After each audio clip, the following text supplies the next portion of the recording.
Hello 9th class. बेटा आज आपकी वर्कशीट आई है हिंदी की, है ना। इसमें व्याकरण का आया हुआ है वाक्य के भेद, अर्थ के आधार पर वाक्य भेद जो हमने किया हुआ है। अर्थ के आधार पर वाक्य भेद कितने होते हैं? 8। आप सबको मालूम है ना। हमारी बातचीत और उसकी समझ को व्याकरण में भाषा कहा जाता है। जब हम बातचीत करते हैं तो वह पंक्तियों में होता है जिसे वाक्य कहते हैं, जो कभी एक अक्षर का होता है, कभी एक शब्द का, तो कभी कभी कई शब्दों से मिलकर बना होता है। लेकिन इन शब्दों और वाक्यों के कुछ ना कुछ अर्थ होते हैं। यदि ऐसा नहीं होगा तो हम आपस की बातचीत में अपने विचारों को दूसरे तक नहीं पहुंचा पाएंगे। जैसे शिक्षक शरीर की संरचना को समझाने के लिए एक एक अंग, हाथ, पैर, नाक, कान, उंगली आदि के संबंध में बताते हैं, जिससे कि हमें शरीर की रचना समझने में सुविधा होती है। उसी तरह से भाषा के भी विभिन्न अंग होते हैं, जिसको समझ लेने से भाषा और वाक्य को समझना अधिक आसान हो जाता है। भाषा या हमारे बातचीत का सबसे छोटा अंग वर्ण है। फिर वर्ण मिलकर शब्द बनते हैं, शब्दों के सार्थक रूप मिलकर वाक्य बनते हैं। ठीक है बेटा, आप सबको मालूम चल गया। वाक्य किसे कहते हैं? शब्दों के सार्थक रूप को जो मिलकर बनते हैं उन्हें वाक्य कहते हैं। वाक्य मिलकर हमारी भाषा या बातचीत को अर्थ या समझ देते हैं। मान लीजिए कि भाषा एक भवन, मकान है। वर्ण भाषा में ईंट की तरह, शब्द वाक्य छत की तरह हैं। इन सब से मिलकर भाषा रूपी भवन तैयार होता है। हम कह सकते हैं वाक्य सार्थक शब्दों का एक समूह है। इसमें कोई समझ, भाव या विचार प्रकट होता है। वाक्य के तत्व तथा उसके अंग भी होते हैं। वाक्य को उद्देश्य और विधेय दो भागों में बांटा जाता है।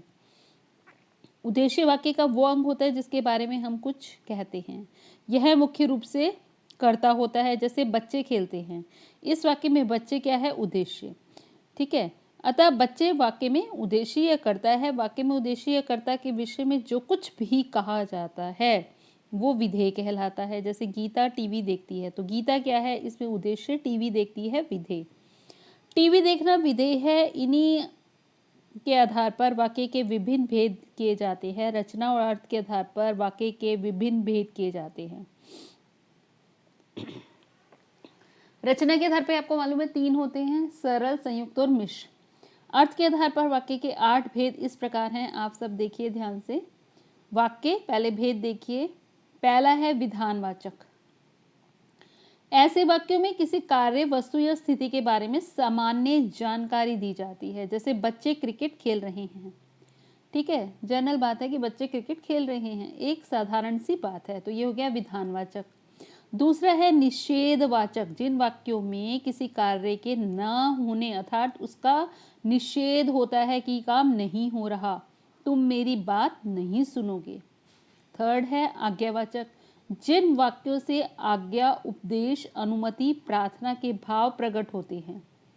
ठीक है, जिसमें हम किसी को ऑर्डर देते हैं या परमिशन देते हैं, जैसे अभी बाहर रुको। फोर्थ है विस्मयवाचक। ऐसे वाक्यों में विस्मय, खुशी, दुख, घृणा, है ना, आदि का पता चलता है, जिसमें हम अचानक खुश हो जाते हैं या दुख होता है, हैरान हो जाते हैं, घृणा, इस तरह के। शाबाश, ऐसे ही अच्छे अंक लाते रहो। फिर है प्रश्नवाचक। प्रश्नवाचक भी आप सबको मालूम है। जिन वाक्यों में किसी प्रकार का प्रश्न पूछा जाता है, क्वेश्चन पूछा जाता है, पीछे क्वेश्चन मार्क लगता है। जैसे एग्जांपल देखो, इसका उदाहरण, क्या कोरोना महामारी है, पीछे क्वेश्चन मार्क है, प्रश्नवाचक चिन्ह। इच्छावाचक।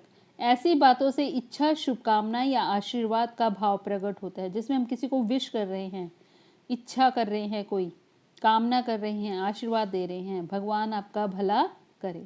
संदेहवाचक। मुझे वाक्यों में संदेह, संभावना का पता चलता है। शायद आज धूप निकले, इसमें क्या है? संदेह है, डाउट है, शक है, हो सकता है धूप निकले भी और ना निकले। लास्ट है संकेतवाचक।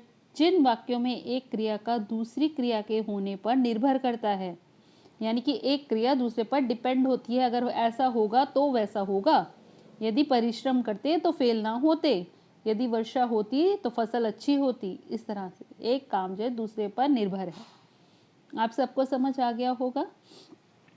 इसके बाद है आज परिवार में हुई बातचीत को याद कीजिए, उनमें से वाक्य के भेदों को छांटकर लिखिए।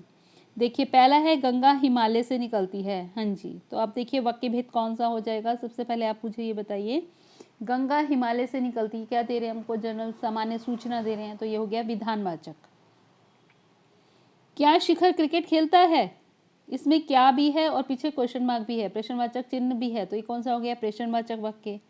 थर्ड, यदि वह खेलती तो आज खिलाड़ी होती, यदि वह खेलती तो आज खिलाड़ी होती, एक काम दूसरे पर डिपेंड है, तो ये हो गया संकेतवाचक।